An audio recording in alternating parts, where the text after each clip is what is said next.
Hello students, chapter 5 of science of class 9th, chapter name is the fundamental unit of life। हमारे जीवन की आधारभूत इकाई।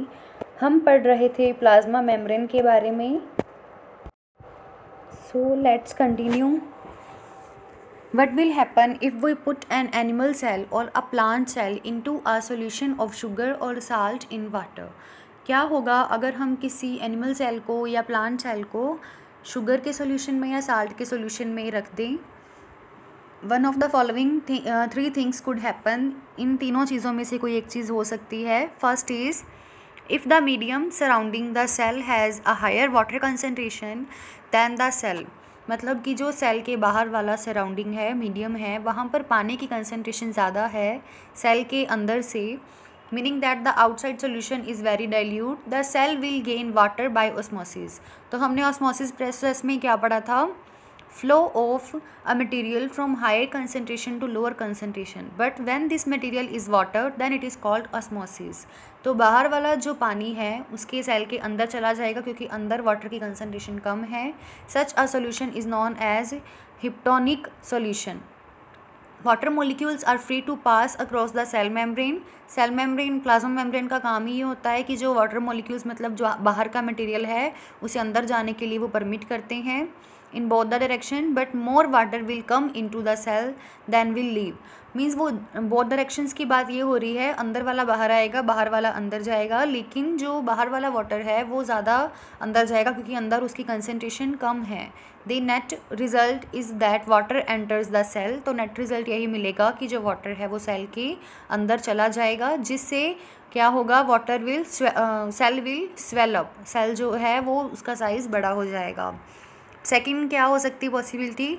If the medium has exactly the same water concentration as the cell, there will be no net movement of water across the cell membrane. Such a solution is known as isotonic solution. अगर cell के अंदर और cell के बाहर दोनों तरफ ही water की कंसनट्रेशन सेम है तो कोई उसका नेट मूवमेंट नहीं होगा वाटर का, और इस तरह की कंडीशन को, सोल्यूशन को हम आइसोटोनिक सोल्यूशन बोल देते हैं।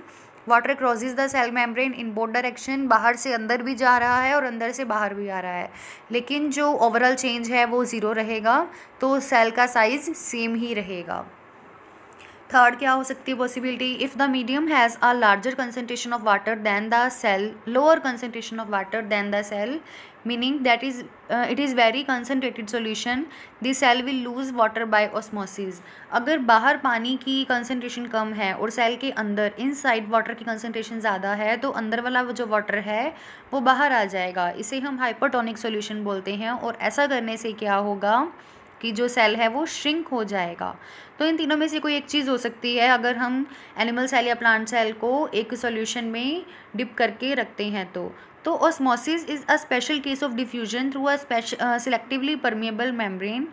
तो तीनों ही प्रोसेसेस में, तीनों ही कंडीशन में जो प्रोसेस हो रहा है वो ऑस्मोसिस ही है।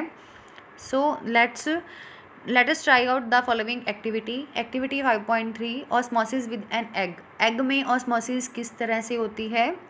First is remove the shell of an egg by dissolving in a dilute HCl। Dilute HCl में हम उसको डिज़ोल्व कर देंगे एग को, और उसकी जो शेल है वो रिमूव कर देंगे। The shell is mostly calcium carbonate. जो आउटर शेल होती है एग की वो कैल्शियम कार्बोनेट की बनी हुई होती है। A thin outer skin now encloses the cell.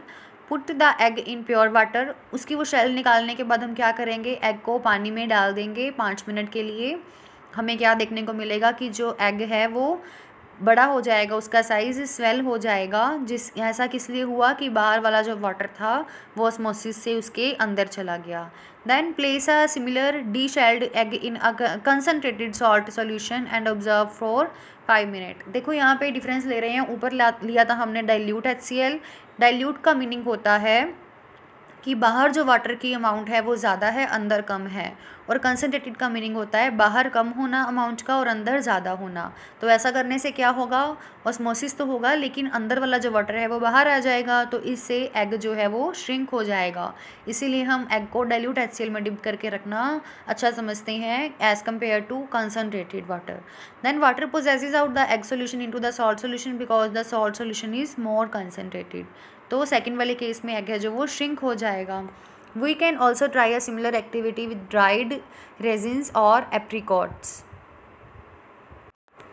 Resins, हमारे घरों में भी हम ऐसा करते हैं कि जो रेजिन है, रेजिन मीन्स किशमिश, किशमिश को अगर हम पानी में डिप करके रख देते हैं तो उसका साइज़ जो है वो बड़ा हो जाता है। तो ऐसा ऑस्मोसिस के कारण ही होता है। एप्रिकॉट एक फ्रूट है, खुमानी, तो उसमें भी सिमिलर ही प्रोसेस होता है, उसका साइज़ भी बड़ा हो जाता है। Let's see activity 5.4। Put dried raisins और apricots in plain water and leave them for some time. पानी में उसको हम भिगो देंगे और कुछ समय के लिए रख देंगे। Then place them into concentrated solution of sugar और सॉल्ट। अगर हम उसको कंसनट्रेटेड सॉल्यूशन में रखते हैं, प्लेन वाटर का मीनिंग ये था कि जिसमें वो पूरी तरह डिप नहीं हो रहे, सिर्फ थोड़ा सा पानी हमने डाला। लेकिन अगर हम कंसनट्रेटेड सॉल्यूशन डालते हैं तो मीन्स उसमें वाटर की अमाउंट जो है वो ज़्यादा है। तो हमें क्या देखने को मिलेगा? Each grain water and swells when placed in water. तो हर एक जो दाना है रेजिन का वो क्या है? स्वेल हो जाएगा, बड़ा हो जाएगा। However when placed in concentrated solution it loses water and consequently shrinks. लेकिन अगर हम उसको कंसनट्रेटेड सॉल्यूशन में डालते हैं तो वो श्रिंक हो जाएगा। Unicellular fresh water organism and most plant cells tend to gain water through osmosis. तो यूनिसेलुलर मतलब जो एक सेल से मिलकर बने हुए जो जीव हैं, और बहुत सारी प्लांट सेल्स में भी ऐसा होता है कि वो पानी को ले लेते हैं ऑस्मोसिस के थ्रू, उनका साइज़ जो है वो बड़ा हो जाता है। Absorption of water by plant roots is also an example of osmosis. Plant की जड़ों का पानी को सोख लेना, ये भी एक ऑस्मोसिस की ही एग्जाम्पल है। Thus diffusion is an important in exchange of gases and water is in the life of a cell. तो प्लाज्मा मेम्ब्रेन के थ्रू ये सारा काम होता है, और डिफ्यूज़न और ऑस्मोसिस ये दोनों ही प्रोसेसेस बहुत ज़रूरी रहते हैं सेल की ग्रोथ के लिए। In addition to this the cell also obtain nutrition from its environment. Different molecules move in and out of the cell through a type of transport requiring use of energy. पानी के अलावा और भी बहुत सारा जो मटेरियल है उसका ट्रांसपोर्ट होता रहता है, और वो जो मटेरियल है वो सेल को एनर्जी गेन करने में हेल्प करता है। The plasma membrane is flexible.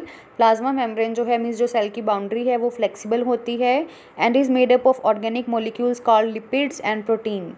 किससे मिलकर बनी होती है प्लाज्मा मेम्ब्रेन? लिपिड्स से और प्रोटीन्स से मिलकर बनी होती है। However, we can observe the structure of the plasma membrane only through a electron microscope. लेकिन हम इसे सिर्फ माइक्रोस्कोप की हेल्प से देख सकते हैं, नेक्ड आई से बिल्कुल नहीं देख सकते। The flexibility of the cell membrane also enable the cell to engulf in food and other materials from its external environment. Plasma membrane जो है वो सेल को बाहर वाले एनवायरनमेंट से बचाने का काम भी करती है। Such a process is known as endocytosis. Amoeba acquire its food through such process. Amoeba को इसी प्रोसेस के थ्रू ही वो अपना भोजन बना लेता है।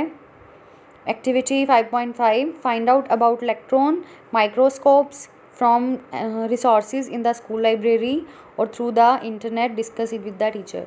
मीन्स इलेक्ट्रॉन माइक्रोस्कोप से अगर हम ऐसी ही चीज़ें देखें तो हमें कौन कौन सी ऐसी चीज़ें हैं जो प्लाज्मा मेम्ब्रेन की तरह नज़र आएंगी, उनकी एक लिस्ट बनानी होगी।